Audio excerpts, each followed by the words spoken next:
Hello दोस्तों, नमस्कार। आज की इस वीडियो के माध्यम से हम बात करेंगे सरसों की उन्नत खेती। सरसों की खेती कब और किस प्रकार करना चाहिए, बेस्ट वैरायटी, खाद दवाइयों का संपूर्ण शेड्यूल, जब आप बुआई करते हैं तो कौन सी वैरायटी को कितनी मात्रा पर बुआई करनी है, रोग बीमारियों का सटीक समाधान के साथ साथ उत्पादन बढ़ाने के लिए जो सीक्रेट खादें हैं इनकी जानकारी साझा करने वाले हैं। और जो सबसे इम्पोर्टेंट रहता है बुआई के समय खाद बेसल डोज, तो बेसल डोज के समय प्राइमरी न्यूट्रिएंट में कौन कौन से पोषक तत्वों की पूर्ति करना है, आइए दोस्तों इस वीडियो के माध्यम से हम संपूर्ण जानकारी साझा करने वाले हैं मस्टर्ड फार्मिंग। तो चलिए शुरू करते हैं। सबसे पहले बात करते हैं समय यानी टाइमिंग।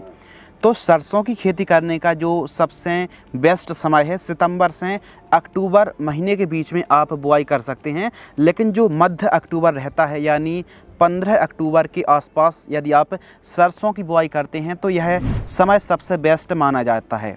भूमि की बात करते हैं, सॉइल, तो किस प्रकार की भूमि पर सरसों की खेती सबसे अच्छा उत्पादन देती है। तो आप दोमट भूमि है, बलुई भूमि, पीली दोमट और जो बलुई दोमट के साथ साथ उपजाऊ दोमट भूमि पर आप सरसों की खेती कर सकते हैं। जो मृदा की पीएच वैल्यू है 5.5 से लेकर के 6.5 तक आप लगा सकते हैं, यानी 7.5 के नीचे तक पीएच वैल्यू रहती है तो काफ़ी अच्छा उत्पादन हमको देखने के लिए मिलता है।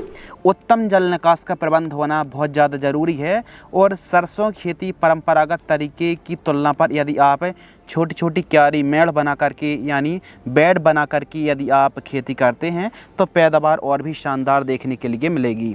यदि मृदा की पीएच वैल्यू 7.5-8 से अधिक है तो फिर उपजाऊ भूमि के लिए, क्योंकि सरसों की एक फसल ऑयली बेस फसल है, तिलहनी फसल है, तो तेल की मात्रा बढ़ाने के लिए पीएच का बैलेंस होना और सल्फर पोषक तत्व की एक अलग ही भूमिका रहती है। तो ऐसी कंडीशन पर जब आप खेत की तैयारी कर रहे हैं 3 से 4 ट्रॉली गोबर की खाद के साथ 50 किलोग्राम जिप्सम में सल्फ़र की मात्रा काफ़ी अच्छी पाई जाती है। सस्ते में काफ़ी अच्छे से सल्फ़र की पूर्ति और जो बैलेंस करने में, जो पीएच को बैलेंस करने में जिप्सम बहुत ही अहम रोल निभाता है। तो बुआई के समय जब आप खेत की तैयारी कर रहे हैं तो खेत की तैयारी के समय सबसे पहले आपको 1 से 2 बार तोता हल प्लाव कल्टीवेटर से ठीक तरीके से प्लाविंग कराना है और रोटावेटर से मिट्टी को भुरभुरी कराना है। मिट्टी जितनी अच्छी भुरभुरी रहेगी उतना ही जमाव और अंकुरण काफ़ी शानदार देखने के लिए मिलेगा। बस उत्तम जल निकास का प्रबंध होना बहुत ज़्यादा ज़रूरी है। आइए दोस्तों बात करते हैं, जब आप खेत की तैयारी करते हैं तो बेसल डोज के समय, बुआई के समय कौन कौन सी खादों का प्रयोग करना है, आइए समझते हैं। बेसल डोज में यानी प्राइमरी न्यूट्रिएंट में जब आप बुआई कर रहे हैं तो एसएसपी सिंगल सुपर फास्फेट जो पाउडर फॉर्म वाली खाद आती है 100 किलोग्राम यानी 2 बैग, और इसमें न केवल फास्फोरस की मात्रा पाई जाती है बल्कि कैल्शियम है और सल्फर जैसे पोषक तत्व, बोरॉन जैसे पोषक तत्वों की मात्रा पाई जाती है। सल्फर हमारी सरसों की फसल पर तेल की मात्रा, उपज और फुटाव संख्या बढ़ाने में काफ़ी रोल निभाने वाली है। यदि हम इसके साथ डीएपी 1846 मात्र 50 किलोग्राम प्रयोग करेंगे तो और भी ज़्यादा बूस्टिंग मिलने वाली पावरफुल खाद बन जाएगी। एमओपी म्यूरेट ऑफ पोटास जो 60% वाली आती है 30 किलोग्राम, इन सभी को मिक्स करके 1 एकड़ में आपको प्रयोग करना चाहिए। इसके अलावा बेस्ट वैरायटियों की बात करें जो कि ओवरऑल सबसे अच्छा उत्पादन देने वाली किस्मों में से एक है, तो इन किस्मों को आप 2024-2025 में लगा करके शानदार उत्पादन निकाल सकते हैं। यह वैरायटियाँ लगभग 125 से 130 दिन के आसपास का समय लगता है और उत्पादन भी काफ़ी बेस्ट है।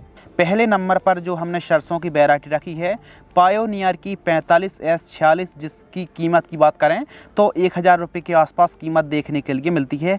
यह वैरायटी सबसे बेस्ट वैरायटी है। दूसरे नंबर पर हमने स्टार की 10-15 जो वैरायटी आती ना, इसकी कीमत 850 रुपये के आसपास है, यानी यह भी काफ़ी शानदार वैरायटी है। तीसरे नंबर पर एडवांटा की ADV 414 वैरायटी को रखा है। 950 रुपये से लेकर के 1000 रुपये कीमत देखने के लिए मिलती है। चौथे पायदान पर हमने पायोनियर की 45S42 वैरायटी को रखा है। 5वें नंबर पर बायर कंपनी की 52-22 जैसी सरसों की किस्मों को आप लगा सकते हैं। तो इस वीडियो के माध्यम से जो हमने 5 किस्मों का चुनाव किया है, सिलेक्शन किया है, इन किस्मों को लगभग सभी प्रकार की सॉइल और ख़ासकर मध्य प्रदेश, राजस्थान, उत्तर प्रदेश, छत्तीसगढ़, पंजाब, हरियाणा, झारखंड और अदर स्टेट पर भी यह वैरायटी काफ़ी सूटेबल है। अच्छा उत्पादन हमको देखने के लिए मिलता है। यदि व्यवस्थित तरीके से खेत की तैयारी करके बढ़िया बेसल डोज प्रयोग करके बुआई करेंगे तो इन किस्मों से सर्वश्रेष्ठ उत्पादन आप निकाल सकते हैं। 1 एकड़ में आप बुआई कर रहे हैं तो लगभग 1 किलोग्राम के आसपास सीड्स की रिक्वायरमेंट पड़ेगी। यदि आप घर के बीजों की बुआई कर रहे हैं तो बीज उपचार आपको ज़रूर करना चाहिए। बीज उपचार करने से अंकुरण, जमाव और जो जर्मिनेशन परसेंटेज है वो बढ़ जाता है। 0 दिन से लेकर के 45 दिन के बीच में जो फंगस परेशान करते हैं उनसे काफ़ी अच्छा हमको एक सुरक्षा कवच देखने के लिए मिलता है। बीज उपचार के लिए जो बेस्ट बीज उपचारक हैं, BASF कंपनी की जो झेलोरा फंगीसाइड आती है, इससे भी बीज उपचार कर सकते हैं। 1 किलोग्राम बीजों को 1.5 से लेकर के 2 ml की दर से बीजों को उपचार करना चाहिए। दूसरे पायदान पर हमने सिजेंटा कंपनी की वाइब्रेंस इंट्रीगल को रखा है। इससे भी बीजों को उपचार कर सकते हैं। 1 किलोग्राम बीजों को 1 ml की दर से बीजों को उपचार करना चाहिए। बहुत ही कम खर्च में बीज उपचार हो जाता है, लेकिन रिजल्ट बहुत ही शानदार तरीके से देखने के लिए मिलते हैं। बुआई की विधि यानी सोइंग जो मेथड है, बुआई की अलग अलग विधियां हैं। छिटका विधि से भी आप बुआई कर सकते हैं, इसके अलावा सीडरल विधि से भी, और अब तो अलग अलग मल्टी जो सीडर मार्केट में आ चुके हैं, सुपर सीडर से भी आप बुआई कर सकते हैं। तो छिटका विधि से आप खेती कर रहे हैं तो 1 किलोग्राम से थोड़ा ज़्यादा सीड्स की रिक्वायरमेंट पड़ सकती है। बेड विधि से आप सरसों की खेती कर रहे हैं तो जो बेड की चौड़ाई आपको रखनी है 2 से 2.5 फीट चौड़ाई बेड में आप 3 लाइन 2 से लेकर के 3 लाइनों की बुआई कर सकते हैं। तो इस प्रकार आपको बुआई करनी चाहिए। प्लांट डिस्टेंस की बात करते हैं तो लाइन से लाइन की दूरी 28 से 30 सेंटीमीटर और पौधे से पौधे की दूरी 5 से लेकर के 6 सेंटीमीटर डिस्टेंस पर आपको बुआई करनी चाहिए। और गहराई की बात करते हैं तो 2.5 से 3 सेंटीमीटर गहराई पर आप बुआई कर सकते हैं। तो यह डिस्टेंस काफ़ी लाजवाब है। लेकिन यदि आप बेड विधि से खेती करते हैं तो काफ़ी अच्छा आपको उत्पादन देखने के लिए मिलेगा। और जो पौधे के फुटाव है ना, फुटाव क्षमता, जो ब्रांचेस ज़्यादा आने की संभावना और भी ज़्यादा रहती हैं। तो यदि आप बेड में सरसों की खेती करते हैं तो आपको अच्छा उत्पादन मिलने वाला है।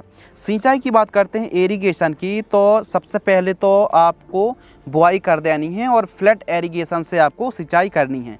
पहली सिंचाई आपको 20 से 25 दिन के आसपास में जब फसल होती है तो पहली सिंचाई करना चाहिए। और जो सिंचाई है वो फ्लैट एरीगेशन से, ड्रिप एरीगेशन से, इसके अलावा स्प्रिंकलर एरीगेशन से भी सिंचाई कर सकते हैं।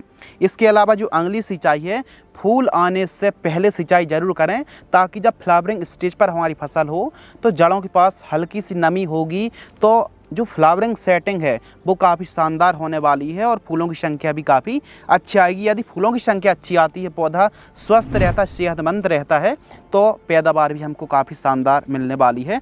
तो फूल स्टेज से पहले सिंचाई कर दीजिए ताकि फ़ायदा भी देखने के लिए मिले। और जब फलियाँ भर रही होती हैं और उस समय यदि बहुत ज़्यादा ड्राइनेस है जड़ों के पास तो हल्की सिंचाई कर सकते हैं। वैसे तो 2 से 3 सिंचाई पर सरसों की फसल तैयार हो जाती है। हल्की हल्की सिंचाई आवश्यकता अनुसार सिंचाई करेंगे तो ज़्यादा फायदे में रहने वाले हैं। सरसों की फसल पर बहुत ज़्यादा सिंचाई की आवश्यकता नहीं होती, बस यदि सिंचाई के साधन अच्छे भी हैं तो हल्की हल्की 2-3 सिंचाई ही करें, ज़्यादा बेस्ट है। सरसों की फसल पर जो स्प्रे शेड्यूल है ये काफ़ी ज़्यादा इम्पोर्टेंट है। तो आइए बात करते हैं सरसों की फसल पर कौन सी समस्याएं आती हैं और इनका सही समाधान क्या है, आइए जानते हैं। तो स्प्रे शेड्यूल की बात करें तो कौन कौन सी बीमारियां आती हैं, प्रमुख रूप से एफिड्स, जिसे माहो मोइला के नाम से भी जाना जाता है। तो जो एफिड्स है जो कि आप फोटो पर देख रहे हैं, ये सरसों की फसल का सबसे बड़ा दुश्मन है, रस चूसक कीट है। इसके अलावा पाउडरी मिल्ड्यूड फंगस आता है, लीफ स्पॉट फंगस है, सुंडी है, सेमी लूपर्स है। इसके अलावा तना सड़न की, तना गलन की समस्या, पत्ती धब्बा रोग और एंथ्रेक्नोज और अलग अलग प्रकार की कुछ बीमारियों का प्रकोप हमको देखने के लिए मिलता है, जो कि आप लिस्ट को फोटो में देख पा रहे हैं। तो इनको कंट्रोल करने के लिए वैसे तो बहुत ज़्यादा स्प्रे की आवश्यकता नहीं होती, हम केवल 2 स्प्रे ही रेकमेंडेड करने वाले हैं। पहला स्प्रे 25 से 28 दिन की जब हमारी फसल होती है तो इस समय यानी 25 से 28 दिन के बीच में फसल हुई, कमज़ोर बढ़वार, पीलापन, रोग बीमारियों का प्रकोप, मोइला माहू का प्रकोप पत्तों पर या फिर पत्तियों के नीचे साइड जड़ों के पास या फिर मिट्टी से थोड़ा ऊपर यदि कीटों का प्रकोप है तो इस स्प्रे को अवश्य आपको शेड्यूल अपनाना चाहिए। सिजेंटा कंपनी की एक तार यानी थाइमेथोक्सोम 10 ग्राम, NPK 19-19-19 70 ग्राम, M45 है 40 ग्राम, इनको अलग अलग घोल लीजिए और फिर टंकी मिला करके स्प्रे कर दीजिए। और जो डोज है वो 15 लीटर की दर से साझा कर रहे हैं। सेकंड स्प्रे, जो दूसरा स्प्रे है फूल निकलने के बाद, यानी फूल निकल चुके हैं और फिर फलियों में दानों को भराव हो रहा है, इस समय एफिड्स का प्रकोप और कुछ फंगस में पाउडर मिल्ड्यू का प्रकोप हमको देखने के लिए मिलता है। तो बायर कंपनी की सोलोमॉन 15 ml स्वाधीन फंगिसाइड, स्वाधीन में टेबुकोनोजोल और सल्फर का कॉम्बिनेशन है। तो इसका डोज रखना है 35 से 40 ग्राम, 15 लीटर पानी में घोल करके स्प्रे कर दीजिए। सिलिकॉन चिप को मिलाकर स्प्रे करना ताकि जो घोल है वो प्रॉपर पत्तों पर अच्छे से चिपक जाए और खीब अच्छे से फैल जाए। सरसों की फसल पर केवल 2 स्प्रे की आवश्यकता है और कहीं कहीं पर तो केवल 1 स्प्रे पर भी काम हो जाता है। फसल का ऑब्जर्वेशन करते रहिए, यदि रोग बीमारी का प्रकोप है तभी 2 स्प्रे शेड्यूल चलाना चाहिए। यानी फसल को समझें, रोग बीमारी का प्रकोप है तो आप स्प्रे शेड्यूल को इंक्रीज कर सकते हैं, चीज़ों को समझ सकते हैं। बाकी 1 स्प्रे पर भी सरसों की फसल तैयार हो जाती है और हो सकता है कहीं कहीं पर 3 स्प्रे की भी आवश्यकता पड़ जाए। बस जो रस चूसक कीट है मोइला माहू, इस पर हमको थोड़ा सा विशेष ध्यान रखना पड़ता है और कहीं कहीं पर रस्ट की भी समस्या आती है। तो इसके लिए जो स्वाधीन फंगिसाइड है यानी टेबुल सल्फर का जो कॉम्बिनेशन है वो बहुत ही बढ़िया काम करता है। एक चीज़ और कि पीलापन की शिकायत कभी कभी ज़्यादा देखने के लिए मिलती है, कमज़ोर ग्रोथ, रुकी हुई बढ़वार है, तो इनमें से कोई एक प्रोडक्ट का इस्तेमाल करना बहुत ही बेस्ट माना जाएगा। जैसे रैपिग्रो आता है, सिजेंटा कंपनी की क्वांटिस है, नाइट्रोबेंजीन जो 20% वाली आती है और सिएप्टोन, इनमें से कोई एक का इस्तेमाल आप स्प्रे के साथ कर सकते हैं। 30-35 दिन की फसल में यदि पीलापन की शिकायत दिख रही है तो इनमें से कोई भी एक है जो प्लांट ग्रोथ टॉनिक है, इनका स्प्रे करने से बढ़वार, ग्रीननेस हमको काफ़ी शानदार मिलने वाली है। सरसों की फसल पर खाद का जो शेड्यूल है ये भी काफ़ी इम्पोर्टेंट है। आइए इसके बारे में हम समझते हैं। तो जो खाद का शेड्यूल है, फर्टिगेशन शेड्यूल है, केवल 2 खाद यदि हम प्रयोग करते हैं और जो कॉम्बिनेशन है ना वो हम आपके लिए शानदार कॉम्बिनेशन लेकर के आए हैं। तो फर्स्ट खाद जब हमारी फसल है बुआई से 20 से 25 दिन के आसपास की होती है, इस समय यदि हम बेंटोनाइट सल्फर 5 किलोग्राम प्रयोग करते हैं तो चाल बढ़वार, पत्तियां गहरी ग्रीन, और जो आजू बाजू वाले किसान हैं वो पूछेंगे कि आपने कौन सी खादों का इस्तेमाल किया है। तो बेंटोनाइट सल्फर 5 किलोग्राम, सागरिका दानेदार सीवीड एक्सट्रैक्ट 10 किलोग्राम और यूरिया खाद 30 किलोग्राम, इन तीनों को मिक्स करके 1 एकड़ में प्रयोग करें सॉइल एप्लीकेशन से। इसके अलावा सेकंड जो खाद है 40 से 45 दिन के आसपास की फसल होती है तो माइक्रो न्यूट्रिएंट किसी बेस्ट कंपनी का 5 किलोग्राम, MOP 25 किलोग्राम। अब MOP इस समय हम क्यों प्रयोग कर रहे हैं? ताकि दानों का विकास में और भी ज़्यादा मदद हो सके। तो MOP वजन बढ़ाने में और उपज बढ़ाने में काम करती है।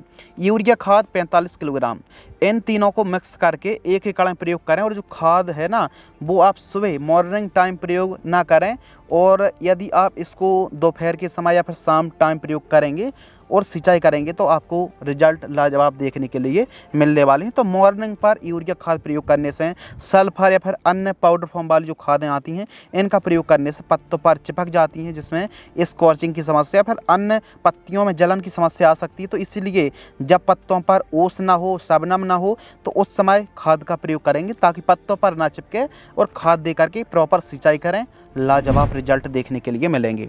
सरसों की फसल की यदि हम लाइफ साइकिल की बात करें, तैयारी की बात करें, तो 120 से 130 दिन में सरसों की फसल तैयार हो जाती है। कुछ वैरायटी थोड़ा जल्दी तैयार हो जाती हैं तो कुछ वैरायटी 135 दिन तक का समय लग जाता है। इसके अलावा प्रोडक्शन की बात करते हैं, यदि आप व्यवस्थित तरीके से खेती करते हैं तो 13 कुंटल से लेकर के 15 कुंटल तक पैदावार 1 एकड़ से निकाल सकते हैं। लागत की बात करते हैं तो 1 एकड़ में 15,000 रुपये से लेकर के 20,000 रुपये के बीच में लागत आ जाती है। बाजार भाव 6,000 रुपये से लेकर के 7,000 रुपये प्रति कुंटल का रेट हमको देखने के लिए मिलता है। कीमतें स्टेट के हिसाब से, आवकों के हिसाब से कीमतें कम ज़्यादा भी हो सकती हैं। अभी आपके एरिया में सरसों के बाज़ार भाव क्या रेट चल रहे हैं हमें कमेंट्स में ज़रूर बताएं। और आपके एरिया में सरसों की सबसे ज़्यादा बोई जाने वाली, सबसे ज़्यादा उत्पादन देने वाली वैरायटी कौन सी है, हमें और हमारे किसान भाइयों को कमेंट्स में ज़रूर बताइए। इस प्रकार आप सरसों की खेती कर सकते हैं। हमने संपूर्ण जानकारी, विस्तृत जानकारी, डिटेल्स जानकारी साझा की है। आपको यह वीडियो कैसी लगी कमेंट्स में ज़रूर बताइए। धन्यवाद। जय श्री राम।